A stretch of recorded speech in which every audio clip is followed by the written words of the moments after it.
السلام علیکم ورحمۃ اللہ وبرکاتہ۔ ان الحمد للہ رب العالمین والعاقبۃ للمتقین والصلاة والسلام علی سید الانبیاء والمرسلین نبینا محمد وعلی آلہ واصحابہ ومن تبعہم بإحسان الی یوم الدین۔ الحمد للہ الذی ہدانا لہذا وما کنا لنہتدی لولا ان ہدانا اللہ۔ رب شرح لی صدری ویسر لی امری واحلل عقدۃ من لسانی یفقہوا قولی۔ اللہم انفعنا بما علمتنا وعلمنا ما ينفعنا وزدنا علما۔ اللہ تعالیٰ کے فضل و احسان سے سورہ توبہ کی آیت نمبر 122 تک ہمارا سبق مکمل ہو چکا ہے۔ آیت نمبر 123 سے لے کر آیت نمبر 125 تک انشاءاللہ آج ہم تلاوت کریں گے۔ الشیطان الرجیم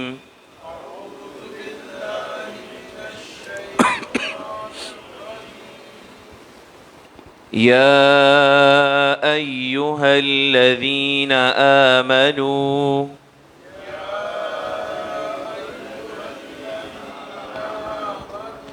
قاتلوا الذین یلونکم من الکفار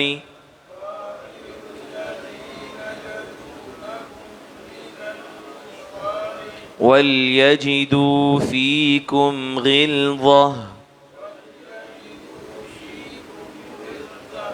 وَاعْلَمُوا أَنَّ اللَّهَ مَعَ الْمُتَّقِينَ۔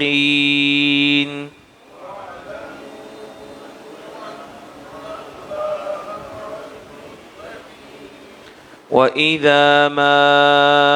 أُنزِلَتْ سُورَةٌ فَمِنْهُمْ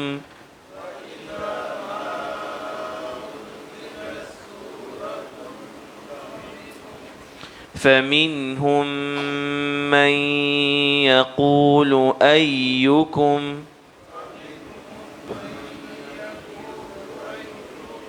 زادته هذه إيمانا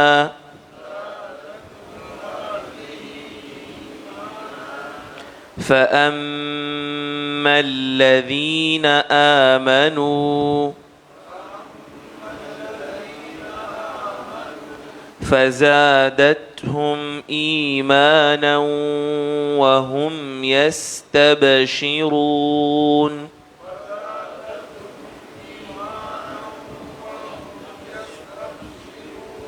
وَأَمَّا الَّذِينَ فِي قُلُوبِهِم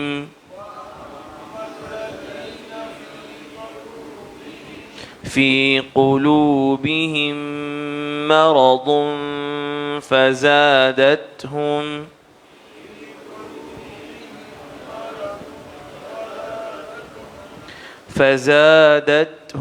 رجسا إلى رجسهم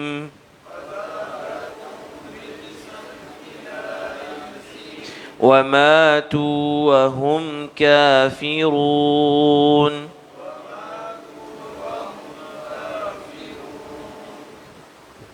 یا ایہا الذین آمنوا، اے ایمان والو، قاتلوا الذین، قتال کرو ان لوگوں سے، یلونکم من الکفار، جو کفار میں سے تمہارے قریب ہیں، ولیجدوا فیکم غلظہ، اور وہ تمہارے اندر سختی کو پائیں، وَاعْلَمُوا أَنَّ اللَّهَ مَعَ الْمُتَّقِينَ، اور جان لو کہ یقیناً اللہ تعالیٰ متقین کے ساتھ ہے۔ وَإِذَا مَا أُنزِلَتْ سُورَةٌ، اور جب کبھی بھی کوئی صورت نازل کی جاتی ہے، فَمِنْهُمْ مَن يَقُولُ، تو ان میں سے کچھ ہیں جو کہتے ہیں، أَيُّكُمْ زَادَتْهُ هَٰذِهِ إِيمَانًا، تم میں سے کون ہیں جن کو اس نے، یعنی اس نازل ہونے والی صورت نے ایمان میں زیادہ کیا ہے، بڑھایا ہے۔ فَأَمَّا الَّذِينَ آمَنُوا، پس وہ لوگ جو ایمان لائے ہیں، فزادتہم ایمانا، تو وہ ان کو بڑھا دیتی ہے ایمان میں، وہم یستبشرون، اور وہ اس سے بہت خوش ہوتے ہیں۔ وَأَمَّا الَّذِينَ فِي قُلُوبِهِم مَّرَضٌ، اور جبکہ وہ لوگ جن کے دلوں کے اندر بیماری ہے، فزادتہم رجسا الی رجسہم، تو وہ ان کو بڑھا دیتی ہے گندگی کے اندر اور ان کی گندگی سے۔ وَمَاتُوا وَهُمْ کافرون، اور وہ مرتے ہیں تو اس حال میں کہ وہ کافر ہوتے۔ اب قتال کے احکامات جو غزوہ تبوک کے بعد بعض عمومی احکامات دیے گئے، ان میں سے اس آیہ مبارکہ میں ارشاد فرمایا گیا کہ کفار میں سے وہ لوگ جو تمہارے قریب ہیں، یعنی زمانی اعتبار سے، جغرافیائی اعتبار سے جو تمہارے قریب میں ہیں، تم پہلے ان کے ساتھ جہاد کرو۔ یعنی ترتیب یہ ہوگی کہ مسلمان ریاست کے جغرافیہ کے بارڈر کے جو قریب کافر ہیں، پہلے مسلمان ان کے ساتھ قتال کریں گے، اور پھر اسی طرح یہ دائرہ وسیع ہوتا چلا جائے۔ اور یہاں یہ ذہن میں رہنا چاہیے کہ قاتلو کا جو حکم ہے وہ ان باقی تمام احکامات کے ساتھ ملا کر ہی دیکھنا ہے۔ جہاں پہلے ان کو دعوت دی جائے گی، مسلمان ہو جائیں تو وہ مسلمان بھائی ہیں اور ان کے وہی حقوق ہیں جو مسلمانوں کے ہیں۔ اگر وہ اسلام قبول نہ کرے تو ان کو جزیے کی آفر دی جائے گی کہ وہ مسلمان ریاست کے تابع ہو جائیں اور ٹیکس ادا کریں اور ان کو دنیاوی حقوق حاصل ہو جائیں گے۔ اور اگر وہ اس کے بھی یعنی روا نہ ہوں اور مسلمان ریاست کی رٹ کو تسلیم نہ کریں تو پھر ان کے ساتھ قتال کیا جائے گا۔ اور قتال کے بھی پھر جو احکامات ہیں کہ جو میدان میں آئے گا اس کے ساتھ قتال ہوگا، جو ہتھیار ڈال دے گا، جو بوڑھا ہوگا، جو بچہ ہوگا، جو خواتین ہوں گی، ان کے لیے رعایت ہوگی۔ تو وہ سارے احکامات مد نظر رکھتے ہوئے اس آیت کو یعنی وہ تلاوت کر۔ تو جو قریب کے کفار ہیں پہلے ان سے قتال، اور پھر جیسے جیسے علاقے فتوحات ہوتی جائیں ویسے ویسے دور کے جو کفار ہیں ان کے ساتھ یہی طرز عمل اختیار کیا جائے۔ رسول اللہ صلی اللہ علیہ وسلم نے اسی ترتیب کو ملحوظ خاطر رکھا، اس لیے پہلے اللہ کے رسول صلی اللہ علیہ وسلم نے مشرکین مکہ کے ساتھ چونکہ وہ آ کر حملہ آور ہوتے تھے تو قتال کیا، پھر اس کے بعد جو ارد گرد کے قبائل تھے ان سے قتال ہوا، پھر اسی طرح جو مدینہ کے اطراف میں یہود آباد تھے ان کے ساتھ قتال ہوا، اور وہ جو ہے وہ عرب جو بستی تھی اس سے نکال دیے گئے، عربوں کی سرزمین سے باہر جا کر آباد ہوئے۔ اسی طرح پھر کرتے کرتے رسول اللہ صلی اللہ علیہ وسلم نے تبوک کے لیے تیاری پکڑی اور جا کر روم کے جو حملے کا خطرہ تھا اس کو بھی قتال اور جہاد کے ذریعے جو ہے وہ ختم کیا، اور یہ سلسلہ آگے بڑھتا چلا گیا، اور صحابہ کرام کے دور میں یہ سلسلہ آگے بڑھتے بڑھتے کسرا فتح ہوا، روم فتح ہوا، اور اسلام بتدریج آگے بڑھتے کاشغر تک اور چائنا کے جو بارڈر ہیں یہاں تک پہنچا۔ تو یہ سارا جو ترتیب تھی یہ وہی تھی جو اللہ رب العزت نے اس آیت کے اندر بیان فرمائی کہ جیسے جیسے مسلمان ریاست پھیلتی جائے، راستے میں آنے والے جو غیر مسلم ہیں ان کو دعوت، پھر جزیے کی دعوت، اور پھر اس کے بعد قتال، اس معاملے کو بڑھایا جائے گا۔ یہاں سے ان لوگوں کی سوچ کا بھی تدارک ہو جاتا ہے جو یہ سمجھتے ہیں کہ جہاد اور قتال صرف ڈیفینسو ہوتا ہے، اوفینسو نہیں ہوتا۔ یعنی جہاد اور قتال صرف اس صورت میں ہوگا کہ مسلمان ریاست پر کوئی حملہ کرے تو دفاع کے طور پر آپ قتال اور جہاد کریں گے، لیکن مسلمان ریاست آگے بڑھ کر کسی دوسرے ملک کے اوپر حملہ کرے گی ایسا نہیں ہوگا۔ جبکہ یہ اگر آپ تاریخ اسلام کو اٹھائیں گے تو اس سے بالکل متصادم بات ہے، کتاب و سنت کے واضح احکامات سے متصادم سوچ ہے، اور در حقیقت یہ ایک طویل عرصہ غلامانہ ذہنیت کے ساتھ جینے کی وجہ سے ایک بزدلی والی سوچ، وگرنہ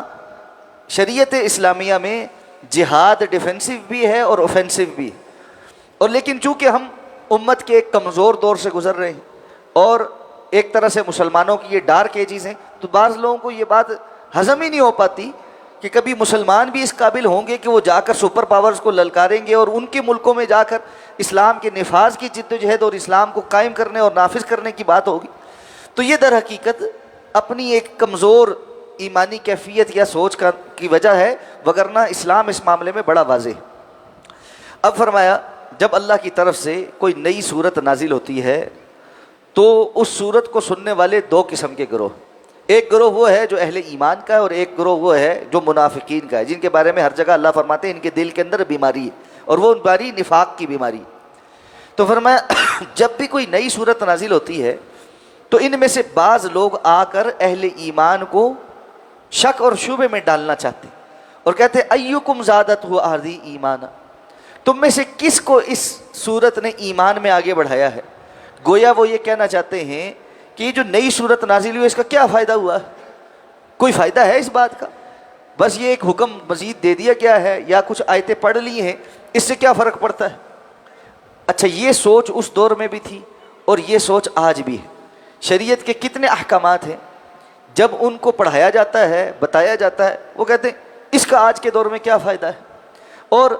یہ طہارت اور پاکیزگی کے مسائل، یہ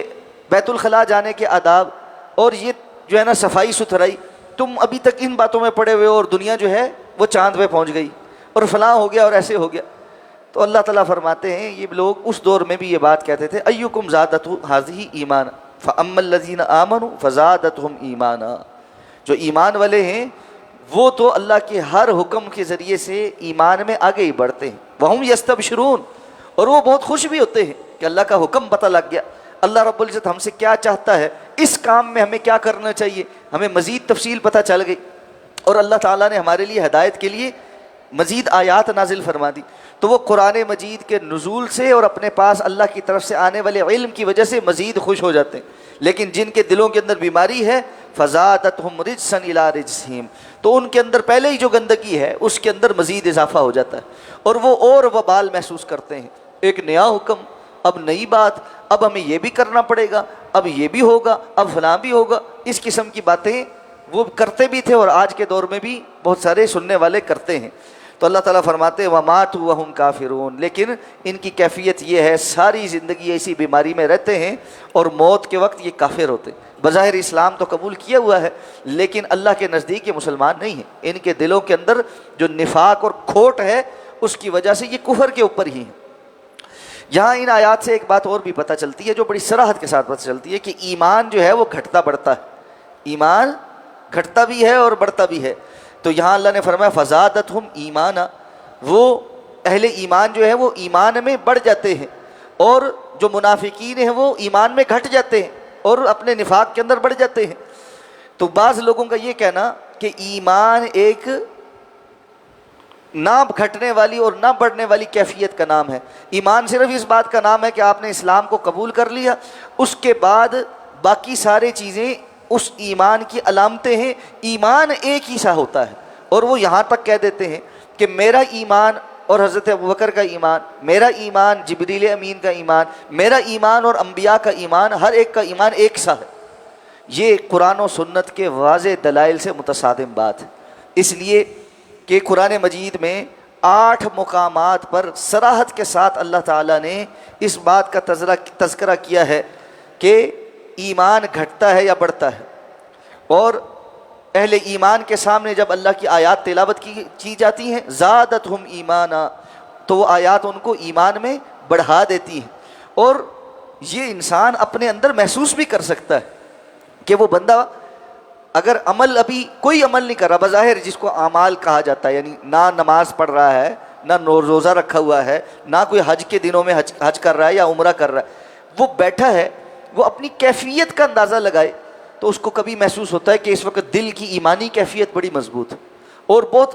وہ جو ہے نا اللہ کے ساتھ ایک تعلق میں ہے، اور کبھی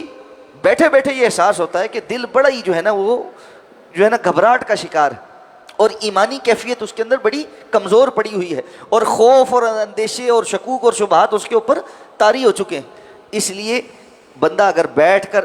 محسوس کرنے والا ہو تو واقعتاً اس کو ایمان کا بڑھنا اور گھٹنا محسوس ہوتا ہے اپنے اندر، لیکن یہ اسی کو محسوس ہوتا ہے جو اس کو محسوس کر سکے اور اس کی صلاحیتیں اپنے اندر پیدا کرے۔ بالکل ویسے ہی جیسے اللہ کے رسول نے فرمایا ایمان کا ایک ذائقہ ہوتا ہے اور وہ اس کو محسوس ہوتا ہے جو اس کی حلاوت حاصل کرنے والے اعمال کرتا ہے۔ تو ایمان اور عمل صالح یہ لازم و ملزوم ہیں، اور ایمان گھٹتا بھی ہے اور بڑھتا بھی ہے، اور اعمال صالحہ کے زیادہ ہونے سے اور ان کے اندر کمی ہونے سے ایمان کے اندر زیادتی یا کمی واقع ہو جاتی ہے۔